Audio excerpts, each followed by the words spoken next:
నేను మా అధికారులు చెప్పా, చిన్న వయసులో నాకు పెళ్ళయింది. నేను బ్రహ్మ అమెరికాకి వెళ్ళినప్పుడు ఇంటి పనులు సమానంగా చేశాం, అంటే 50-50. అందుకే ఈరోజు పాఠశాల పుస్తకాల్లో కూడా ఇంటి పనులు 50% మగవాళ్ళు చేసే ఫోటోలు ఉన్నాయి. అంటే మహిళల్ని గౌరవించాలా, అన్నిట్లో మగ ఆడ సమానం అనేది పాఠశాల నుంచే ప్రారంభించాల లక్ష్యంతో మీ ప్రభుత్వం పనిచేస్తుంది. ఇంకా ప్రతి సాటర్డే నో బ్యాక్ డే కింద ప్రకటించాం.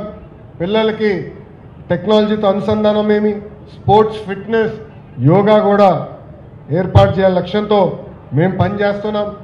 ఏకంగా పిల్లలు రేపు నీట్ కానీ జేఈ మెయిన్స్ కానీ ఈ ఎగ్జామ్స్ కొట్టేదానికి అవసరమైన స్టడీ మెటీరియల్ కూడా ఉచితంగా ప్రభుత్వం అందజేస్తుందని ఈ సభాముఖం మీ అందరు తెలుపుకుంటూ, ఒక విద్యాశాఖ మంత్రిగా నా లక్ష్యం ఒక్కటే, యావత్ భారతదేశంలోనే కాదు ప్రపంచంలో ప్రభుత్వ విద్య ఎక్కడ బాగుందంటే దానికి కేర్ ఆఫ్ అడ్రస్ ఆంధ్రప్రదేశ్ చేసే బాధ్యత నేను తీసుకుంటానని ఈ సభాముఖంగా మీకే కాదు ఆంధ్ర రాష్ట్రంలో తల్లిదండ్రులందరూ తెలియజేస్తూ, గతంలో అనేక కారణాల వల్ల ప్రభుత్వ పాఠశాలలు వెనుకబడి ఉన్నాయి. కానీ ఒక సంకల్పంతో, ఒక పట్టుదలతో ఈరోజు మేము అందరం పనిచేస్తున్నాం.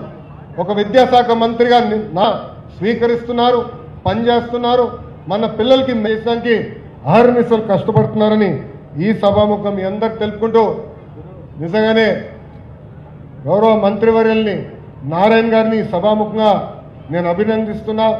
నిజంగా ఆశ్చర్యపోయే విధంగా మీరు ప్రభుత్వ పాఠశాలను తీర్చిదిద్దారు. ఇదే విధంగా 175 నియోజకవర్గాల్లో 175 లీప్ పాఠశాలలు ఏర్పాటు చేయాల లక్ష్యంతో మీ ప్రభుత్వం ఉంది.